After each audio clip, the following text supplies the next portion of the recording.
불면증 하면은 정의가 어떻게 될까요? 불면증은 말 그대로 잠을 제대로 못 잔다는 건데요. 네. 이게 그렇게만 얘기하니까 무슨 말인가 하는 거죠. 그쵸. 정상적인 수면을 취하지 못한다는 게 뭐냐? 일단 첫 번째, 잠드는데 어려움이 있는 분들이 있어요. 두 번째는 잠이 잘 유지가 안 되는 거예요. 깨고 나서 다시 잠들기 어렵거나, 그리고 또 하나는 잠을 잘 못 주무셔서 낮에 일종의 기능 장애가 발생하는 거예요. 그래서 이런 것들이 이제 불면증이라고 보시면 됩니다. 특히 이제 불면증을 겪으시는 분들이 오해하시는 것 중에 하나가 낮에 자꾸 주무세요. 아.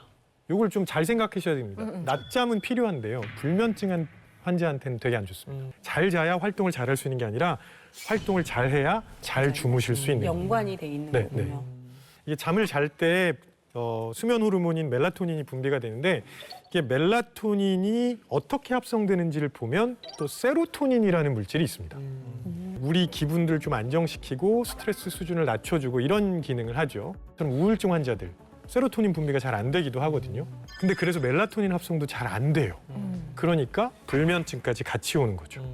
그래서 병원에서 항우울제로 세로토닌 재흡수를 막는 처방을 하기도 해요. 세로토닌을 많이 생성할 수 있는 음식을 드시는 것도 되게 좋습니다. 바나나, 견과류, 콜리플라워. 멜라토닌 호르몬 분비가 연령대별로 다르거든요. 실제로 이 멜라토닌 분비량 그래프를 보시면 이제 멜라토닌 같은 경우는 10세 전후에 이제 가장 많이 분비되고요. 근데 10대에 비해서 중년층은 무려 90% 이상 분비량이 감소합니다.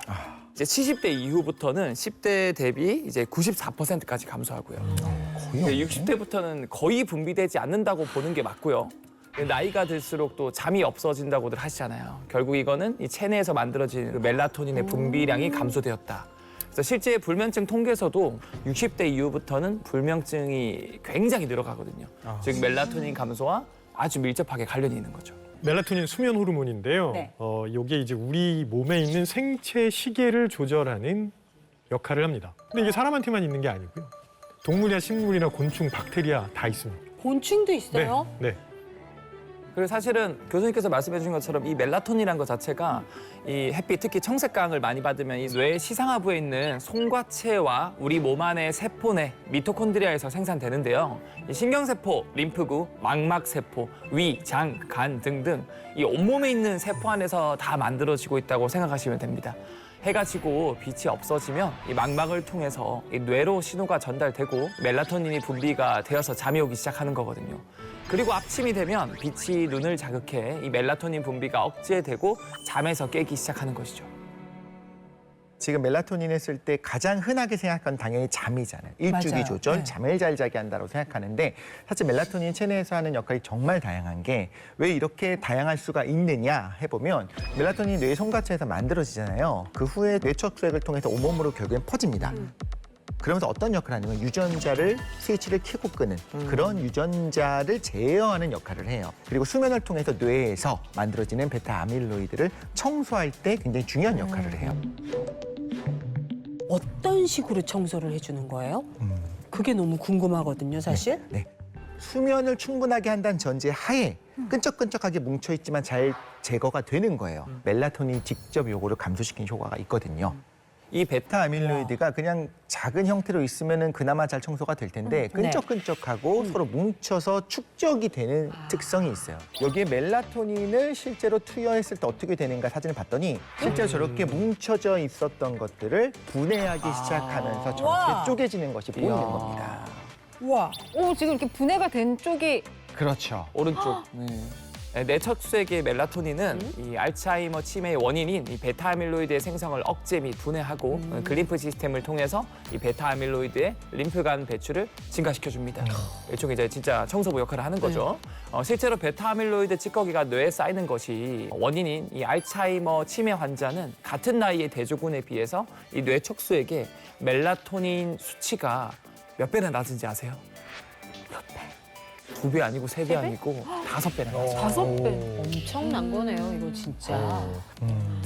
멜라토닌이 베타 아밀로이드의 결합을 방해해서 이렇게 그물같이 생긴 그런 응집 구조의 형성이 됐다 하더라도 이걸 해체를 또 시켜줍니다. 네. 이런 역할을 하는데 고농도의 멜라토닌 섭취군을 비율을 같이 해봤더니 림프관 내 베타 아밀로이드가 얼마나 배출됐느냐 그 양이 배출량이 300% 이상 증가한 것을 확인할 수가 있고요. 그 말은 말하자면 뇌에 남아있는 베타아밀로이드가 감소했다는 걸 볼 수 있는 겁니다.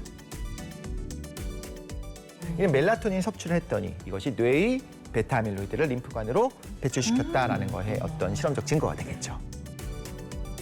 잠 못 자면 너 치매 걸릴 수 있어라고 했던 얘기가 과학적으로 이 멜라토닌 분비가 제대로 안 되니까 치매의 원인이라고 얘기하는 저 베타아밀로이드가 확실하게 제거되지 못해서 이런 얘기가 나온 거였군요. 건망증과 치매의 연관성이 전 너무 궁금하거든요. 궁금해. 저 정말 너무 잘 깜빡거려요. 뭐 건망증을 보인다고 해서 모두 치매에 걸리는 건 아니에요. 그죠. 근데 이제 치매 초기 증상을 경도 인지 장애라고 부르거든요. 예를 들어서 같은 질문을 계속 반복해서 합니다. 혹은 원래 잘 가던 곳, 아주 익숙한 곳인데 잘 못 찾아가요. 가까운 사람들, 가족이나 친구 얼굴들 잘 기억하지 못하고 그다음에 오늘이 몇 월 며칠이야 하면 잠깐만. 이런 증상을 보인다면 빨리 전문가를 만나셔서 경도인지 장애인지 확인해 보셔야 돼요. 이 상태에서 그냥 놔두시면은 우리가 얘기하는 베타아밀로이드가 뇌에 계속 쌓입니다. 심해지면 망상 증상을 보이기도 하고 그다음에 말이나 행동에서 공격적인 부분이 나타나기도 하고 그러다가 이제 중증 질환으로 갈 수도 있는 거죠.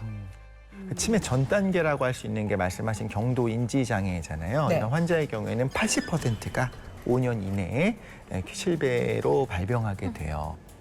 멜라토닌 분비가 줄어드는 노년기에 본인의 기억력이 떨어지는 것 같다면 그걸 관리하기 위해 멜라토닌을 좀 관리하는 것이 좋지 않을까 생각이 듭니다. 머릿속에서 계속 생기게 되는 그 우리 뇌 속의 베타아밀로이드, 요 뇌 노폐물만 잘 제거해줘도 그렇죠. 10년 정도는 우리가 노화를 거꾸로 갈 수 있다. 뭐 이런 얘기도 되겠네요, 거꾸로. 맞습니다. 잠을 잘 못 잤구나라고 얘기할 때 어떤 경우에 우리가 보통 얘기를 하냐면 얼굴이 푸석하다. 그렇죠. 뭐 수분도 좀 줄어든 것 같고 뭔가 눈도 퀭하게 되고 근데 뭐 실제로 걱정 있니? 뭐 이렇게 물어보. 이걸 가지고 실험을 할까 싶겠지만 실험을 한 그룹이 있습니다. 사라 캐머스라고 하는 46살 여성분의 사진입니다. 왼쪽과 오른쪽을 보면 이제 낯빛의 차이가 좀 있어요. 네. 일단 수면 시간의 차이가 있기 때문에 이렇게 나타났다라는 거는 우리가 추론할 수가 있는데 왼쪽과 오른쪽 봤을 때 잠을 얼마나 차이 나게 재웠을까? 수면 시간 차이가 몇 시간 정도 있었을 거라고 생각하세요? 왼쪽은 5일 동안 매일 6시간씩 잠을 재운 거고요. 오른쪽은 5일 동안 8시간씩 잠을 잤어요. 일종의 잠의 수면 부채가 계속 쌓인 상황이 된 겁니다. 단 2시간밖에 차이가 안 나는데 어머. 결국엔 이제 8시간 충분히 자는 동안에 그 차이가 멜라토닌이 충분히 분비돼서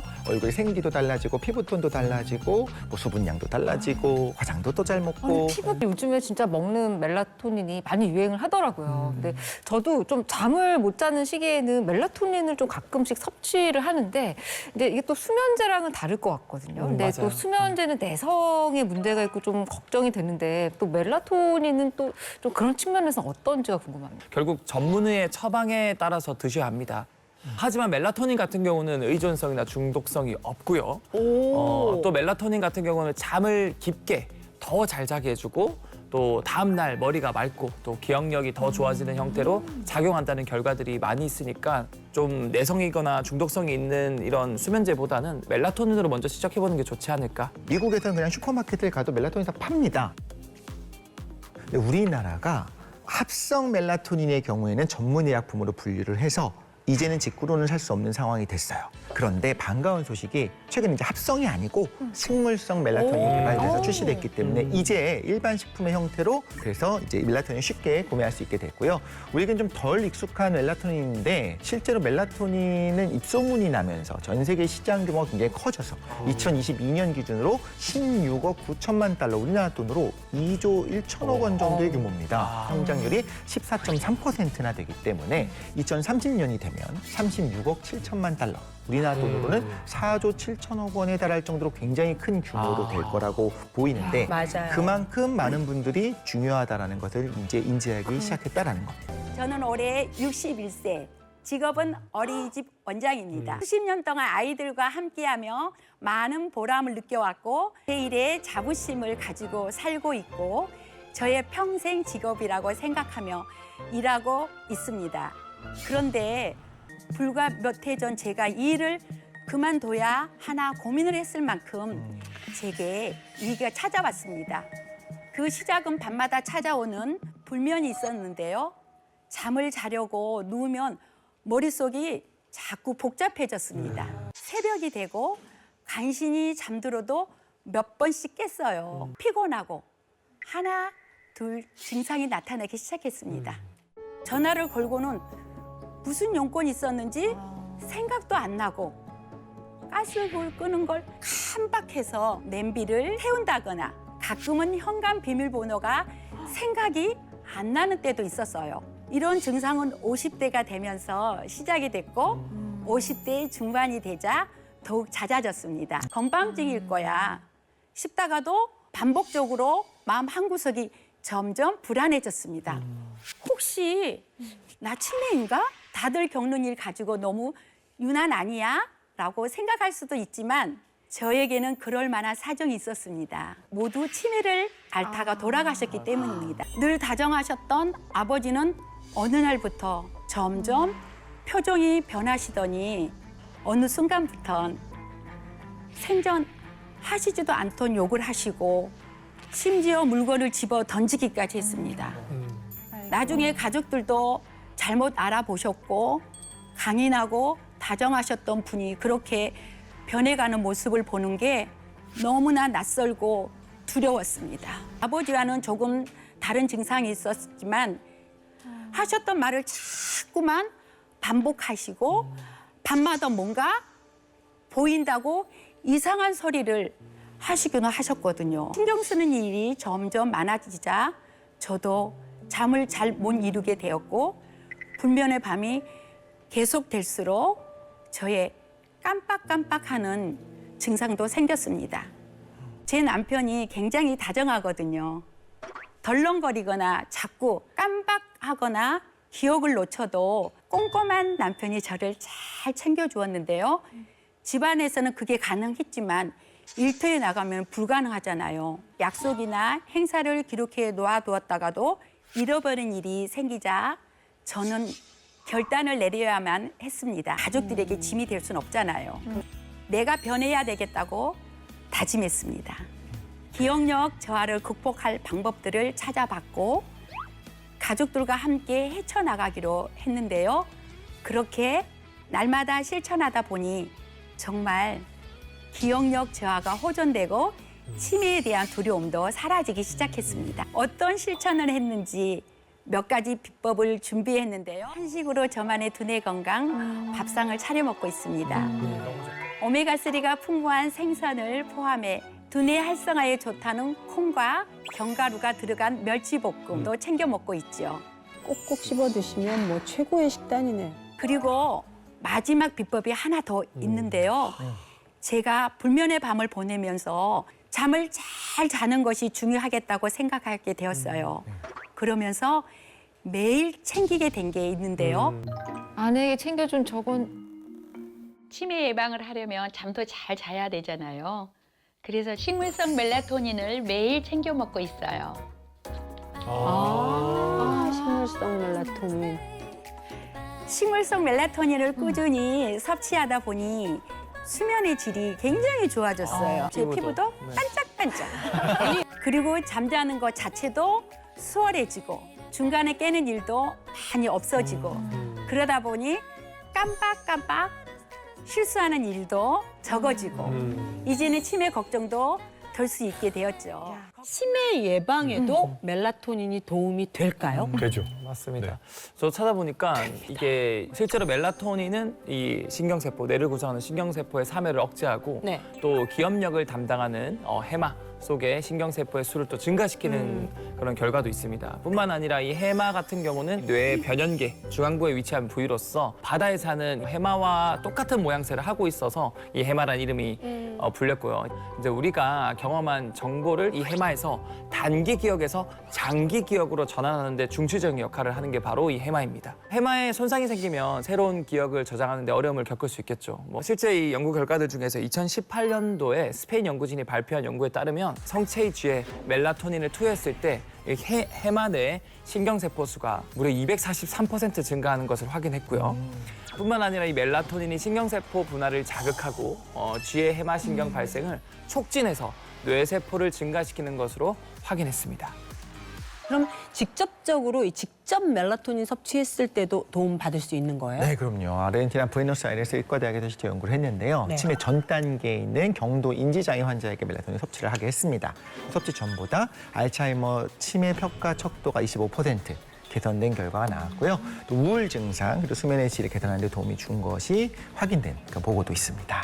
나이가 들면 들수록 정말 이 멜라토닌은 필수다라는 생각이 듭니다. 근데 또 이렇게 우리가 꼭 먹어줘야 된다라는 것들이 있을 땐 빠지면 안 되는 게 있죠. 그렇죠. 섭취할 때 유의사항 뭐가 그렇죠. 있을까요? 꼭 먹어줘야 된다라는 것들이 있을 땐 빠지면 안 되는 게 있죠. 그렇죠. 섭취할 때 유의사항 뭐가 그렇죠. 있을까요? 적절한 양을 먹어야 되잖아요. 네. 하루 섭취량은 2mg이 적당하고요. 그 이상을 드실 때는 전문의와 상담을 한번 하는 것도 좋겠다는 네. 생각이 들기도 하고요. 네. 멜라토닌은 드시면 바로 졸릴 수가 있어요. 사람마다 다르지만 실제로 졸음을 유발하기 때문에 섭취 직후에 운전을 하는 상황이 되고 섭취하시면 안 되고요. 수면 한두 시간 전에 이제 잘 준비를 하기 시작했을 때 드시면 굉장히 편안하게 잘 네. 주무실 수가 있을 겁니다. 뿐만 아니라 이 식품으로 판매되는 멜라토닌은 이 식물 유래 원료만 사용할 수 있거든요. 네. 이 점을 좀 확인하시면 더욱 현명하게 이 멜라토닌을 섭취할 수 있을 거라고 제가 정리 드릴 수 있을 것 같아요. 실제로 최근에 일본의 오키나와 과학기술원에서 문어도 사람처럼 꿈을 꾼다라는 결과를 연구 논문을 그래서 생각을 정리하면서 가지치기를 하면서 중요한 기억들을 저장하고 또 논렘 숨을 때는 이제 깊은 숨을 자면서 몸의 피로를 회복해 주거든요. 결국 문어나 사람 같은 고등동물에서 되게 수면의 질을 높이는 데 중요한 건데 그래서 이 문어의 꿈처럼 우리 사람도 이 식물성 멜라토닌을 충분히 섭취하셔가지고 그 건강